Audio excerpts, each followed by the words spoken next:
3:7 of Exodus says this, the Lord said, I have seen the oppression of my people. I've heard their cry. I know their sorrows. That word oppression is affliction. What were the affliction of the children of Israel? They were underpaid and overworked. That happens all the time in people's lives.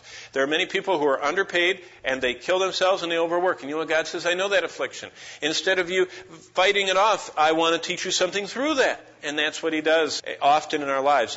And keep going to the right to 1 Samuel chapter 1. Now don't miss this one. You might get lost, but keep going to the right. It goes Exodus, Leviticus, Numbers, Deuteronomy, Joshua, Judges, Ruth, 1 Samuel. There it is. 1 Samuel chapter 1 and verse 10. Here is a sixth description of affliction in the Scriptures. And by the way, what I do when I study the Bible is I looked up all 37 of these uses of affliction, and I just put them in columns. And I find out that there are many illustrations of the same things. And so actually what I'm showing you here are every type of affliction described in the Old Testament, just demonstrated in these passages I'm showing you. It says in 1 Samuel 1:10, and she was in bitterness of soul and prayed to the Lord and wept in anguish. And right there, that anguish is affliction. It's this squashing. She wept in anguish in her affliction. What was her affliction? Who is this? This is Hannah.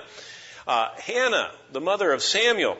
Hannah, her affliction was the pain she endured because she couldn't have children. That's what it's talking about. She was unable to conceive children. And so she was grieved because she wanted to have children for her husband, and that was such an honor and such a joy and a privilege. But also, her fellow wife was insensitive and made fun of her. And the whole idea in this is that Hannah had pain she endured because of her inability to have children, but the added insensitivity and cruelty of her family members made that pain increase. And she was in affliction. Are there things you can't do that you have no control over? That there are limitations, that there are inabilities you have, and people afflict you and give you pain through that? God says, I know all about that. I'm not blind to that. He says, I am not going to take that away. Rather, I'm going to, through that furnace of affliction, teach you something you could never learn any other way. That's the lesson of affliction. There are lessons we learn then we can't learn anywhere else.